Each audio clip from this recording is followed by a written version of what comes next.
What up, you guys? I've been getting a lot of people asking me, mostly on social media, just what gear I have, and a little bit about my setup. So I figured I'd go over it a little bit and do a quick little video reviewing my gear and going over it. If anybody has any questions, go ahead and shoot me a message, and I'll answer it as best I can for you. So in Washington, it's pretty cold. So really, just any generic, head cover, whatever you want. I call it a shiesty, even though it's like a balaclava or whatever.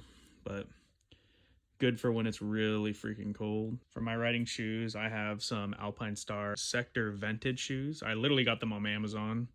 They fit to size. I'm size 11, 10 and a half and 11 some shoes. These are 11s. They fit me perfect. They look super thin, but they're actually really nice. Their rating is really good too. 1221. I don't know the exact call on those, but they're good. They're super comfy. They fit good. They tug your ankle pretty nice, so pretty good shoes. I think these are like 110.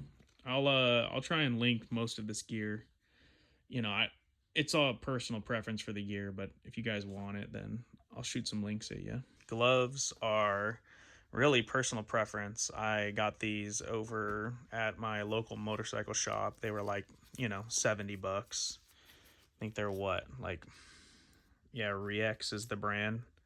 90% leather. So that's it. Just some simple gloves. Find gloves that fit you well and are comfortable. Now, currently, my only pair of pants is these Rex jeans. I think they call them like iron worker jeans, but it's got the aramid in your ass and it shoots down, like pretty far. And then you got nice aramid liner here in the knees. It came with armor, but the armor's pretty uncomfortable. But again, find something that you like and is comfortable. I ordered some Ride Rich. They're like sweats, I guess, but they're fully aramid lined and armored, and they're supposed to be super nice and comfy. I can link these and those pants that I ordered to you guys, which those actually come in tomorrow, but these are what I got for now, and these are what I've been using for the last 6-7 months that I've been riding, so they work just fine. But these protect all the important parts, and they're good for cheap starting pants. Now, probably second and most important piece of gear, my riding jacket. It's the Alpine Star TGP Plus. What does that say? Air. I'll post a link if you guys are interested. Just nice riding jacket. It's armored in the shoulders and the arms. You can get the back gel pad, and I think they make inserts for the front as well. All right, probably the most important piece of gear, my helmet. I just got the Shui RFSR. These things only run like, $500, so not crazy expensive. It's a good enough helmet. It'll protect you in a fall. This is the helmet my buddy was wearing when he took a spill going like 65. Helmet did a real good job at protecting him, but I bought this smoked lens for it. It was only like $25 on Amazon. I've got the Cardo for my speaker system. I've got a little setup on the inside for my DJI Mic Mini, which I really like. If you guys want a quick and seamless setup, if you have the Action 5 or the Action 4, you can literally just buy a single mic, which is what I did. And these do a pretty good job at getting your voice and not picking up too much wind. I mean, it's impossible to not get any wind, but I don't know if you can see it. I've got the magnet for it in the back, just on some double-sided Velcro tape, and it just clicks in right there. And it just, my mouth is like here, but overall it fits nice. And then I went to chin mounts for the actual mount on my helmet. And I've had not going to say I do it regularly, but I've had some moments going over 100, looking past my shoulder, and I always get the feeling that thing will come off, but it never does, and it's on there real good. And then my camera that I use is the DJI Action 5. There's a million reviews on these. They're great. I bought some lenses on Amazon, some ND filters, which if you want to do some more cinematic stuff and get some nice motion blur, these are pretty solid. But I really like the DJI Action 5 because you're not fucking with the mount every single time. It's just a little magnet snap mount. And if I put it on correctly, that's it. One click, it's on. It's not going to come off. I've had no issues with it so far. Super solid. So for camera, I'm not going to get too into it. I mean, I recorded 4K 30.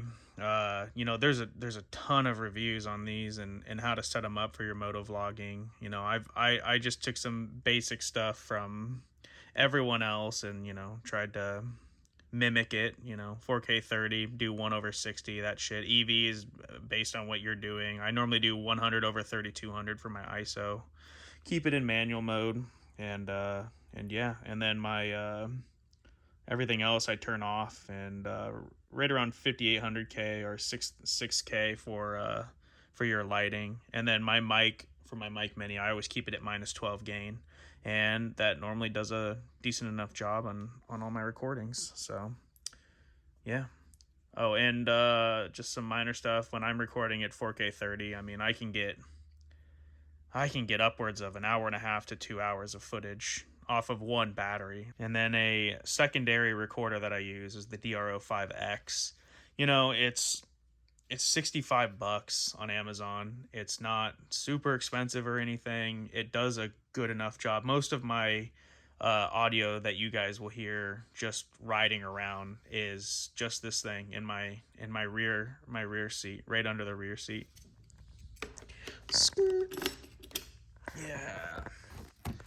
Very professional with my recording. But I popped the back seat open, and then honestly I just used the piece of cardboard that it came with, and like an old I'm just gonna call it shiesty that I have, but the cardboard setup that it comes with, it just literally slides right in here like so. Skirt. Just like that. Fits real nice. I cover this up as best I can so I don't get any weird knocking or bumping into my mic.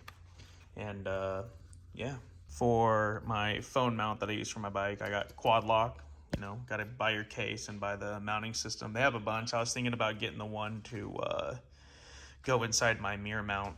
I think this bar, there's just a lot of stuff on this bar and on this bar that really blocks your phone. It works fine here for now, but I'm thinking about upgrading to that. And hey, what are you doing?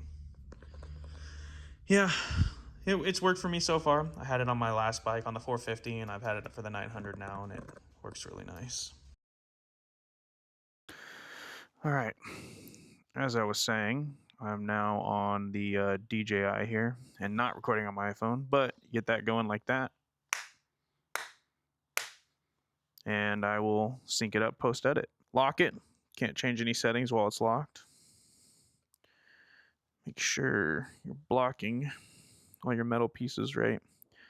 Don't want it slamming around. Get it all tucked in there real nice. That's it. All right, guys. We finally hit 1,000 miles, and figured I'd officially do a little review and, you know, go a little bit more in depth over the bike. Had it for, God, I don't even know. What is it, 2-3 months now? I think only 2 months. Yeah, sitting at about 1,000 miles in 2 months. I mean, I'm gonna keep it 100. I've only got good things to say about the bike. It's been fantastic, man. It's got more power than I could ever want. It's something that I've wanted for a while. I got the 450, and I wish I just waited and got a naked bike, because that's what I originally wanted. But yeah, here, let's do a little freeway pull. Second gear.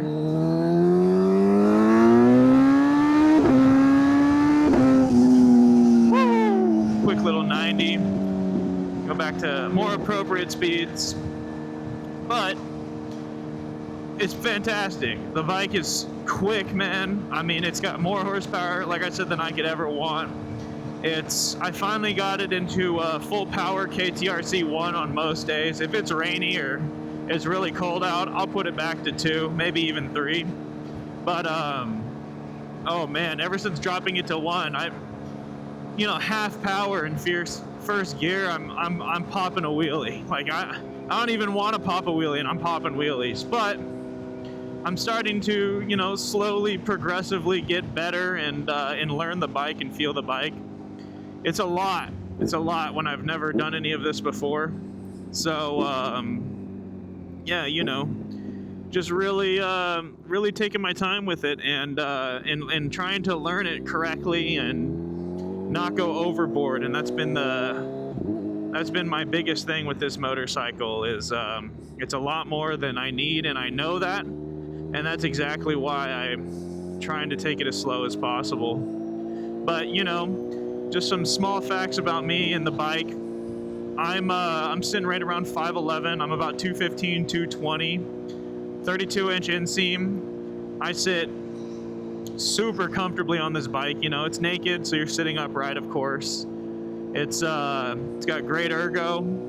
You know, if you're going over, you know, 70, 80, you're gonna eat some wind. I mean, it's just the name of the game when you're riding a naked, but it feels fucking awesome. That wind is not gonna stop me from going fast when I can find a safe spot to do so. And I'd really like everyone to take any sort of riding advice or anything that I say with a grain of salt. I'm a very new rider. You know, I don't expect anybody to just be, hopefully, not just listening to what I say and just saying that that's just what it should be. You know, you guys should definitely be going to bigger channels and checking out a lot of the guys who've been riding a long time. And yeah, besides that, I mean, realistically, took me a little while. I got the headers done. I got the M4 slip-on to go with my headers. I got it tuned by Two Wheel Dyno Works. The power band is much more, I guess, yeah, just much more aggressive than stock. You know, stock still feels real good. If you get this bike and you don't want anything too loud, and you know, you just get a slip-on so you get some loudness and it's not crazy. And you know, the way the stock bike is, it's fine, man. It's fine. It'll get you from point A to point B. It'll do it very quickly, and you won't have any issues with the bike. It's fantastic. As far as the quick shifter and as far as like cruise control, stuff like that, all the electronics on the bike, I haven't had any issues with any of that stuff. I've heard some people commenting that they had some issues, which I'm sorry that happened to you guys, man. I really wish you could be out enjoying this bike and riding it around. It's fucking awesome, man. It's so awesome. It's just such a joy to ride. And riding this makes me excited and hopefully a little bit more comfortable with trying out other bikes in the future. I don't plan on selling this or anything like that, but if anybody asks me to give their bike a go, I'll be a little bit more comfortable on it. Now riding something with as much horsepower as this, I definitely respect the horsepower. You know, it just wants to fucking go, and I don't ever plan really in my future ever trying to get on something like my buddy ZX10R or, you know, a Ninja H2. That's not stuff that I'm really interested in. You know, maybe like trying out an MT-09 or an MT-10. I think that would be something that I'd be comfortable with. And I did hear that in 2026 they might release something close to like a Z1100 or something cool like that. And I would be super interested in checking one of those out. And if I ever got the opportunity to ride one, I'd definitely be making a video about it and telling you guys. So, you know, if you guys are you know, Z series enthusiasts and you guys are interested in the bike and you have the money for it, that's really what I want to say is, if you don't have the money for it, man, wait. Just wait, save up some money. It's so much better to just, you know, save up as much as you can and basically pay it outright than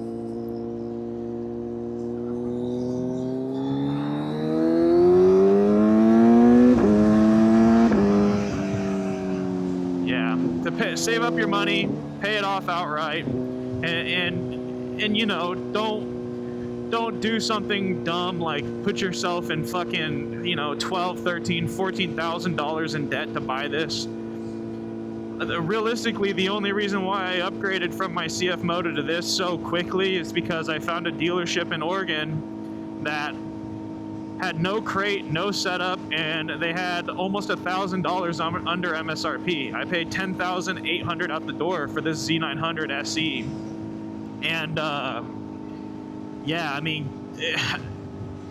I wasn't ready to upgrade yet, and I definitely, skill-wise, wasn't ready to upgrade yet.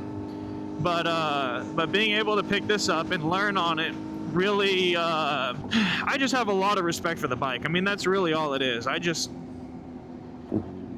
relearning this is nothing like riding the CF Moto. So, I mean, of course, it's not, because this is much more expensive and it's a more reputable brand, whatever anybody wants to say, but just coming from someone who just started out and trying something, you know, a little bit more low-key like a 450, and then jumping straight to a 950cc naked bike, you know, this is a lot for someone who's brand new. And, you know, my situation allowed me to get it sooner than I should have, but you know, I've just really been trying to take my time and respect the bike. And, you know, if this is something that you think that you're ready for and you want, and you're a newer rider, I do say go for it, man. I mean, no harm, no foul, man. If you take your time with it and you go slow and you aren't planning on getting on the bike and just driving like a fucking bat out of hell, you'll be fine.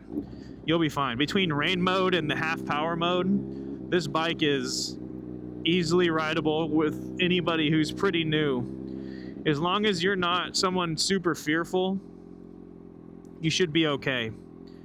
I've been talking to one guy who's pretty cool, and I believe he's over in China, but he just picked his up, and he had a spill already on his bike, and I think that's just because of, you know, a little bit of that fear. And this is something that is scary, you know, getting on something this powerful. It's just, you gotta just get on it, and you gotta just take it slow, and, you know, ride your ride. Don't get on here and just be dumping the clutch and trying to pop wheelies immediately. You know, feel the bike out, see how you do on the bike and whatever, you know. But anyways, just, I'm gonna go over all my shit that I've done to it. Little tail tidy action. I'll post a link on that. I just did a 3M wrap on all my fairings. I sprayed this metal piece. I wrapped this fairing, which is pretty poorly done, that one too. But I was just going for a little blacked out look. Cool thing about this one's wrap, this one. The cool thing about my wrap, though, that people that are saying that they don't like it, is it's a fucking wrap. So I can take it off whenever I want. And it's not going to harm my fairings or my paint, and I can make the bike look stock. Just, you know, snap of the fingers, a little bit of work. But other mods, these are some Amazon mirrors that I got. I just put the stock bar ends on, and I got some longer 8mm fasteners, and yeah, they fit just fine. And I'll post all that stuff in the description. Got the M4 exhaust. I got a hanger from Amazon. I took off my rear seat pegs because no one's gonna be riding passenger on my bike. Yeah, got the full M4 header on there with the exhaust or whatever. First time doing a lot of the work on the bike myself. This bike's super easy to work on. You know, all the fasteners are pretty open and pretty clear to see. Popping this up and out's easy. There's the 2024 Z900. All the breakdown videos are basically the same as this bike. There's not a lot of different stuff as far as the internals. It's just, you know, the outside design stuff, and the tail tidies are a bit different. But besides that, this and the 2024 are about the same. The only thing you get on this over the 2024, if anybody is wondering if they should get this or the 2024, literally the only difference, your screen's a little bit different. You get a 6-axis IMU sensor. Traction control stuff. That's what I'm thinking of. You get some pretty nice traction control stuff with it, and you get cruise control. You get your up and down quick shifter, which if anybody gets to the bike and it's not doing that, you don't understand. It's in your settings. When you go into your settings here, I'll show you here in just a sec.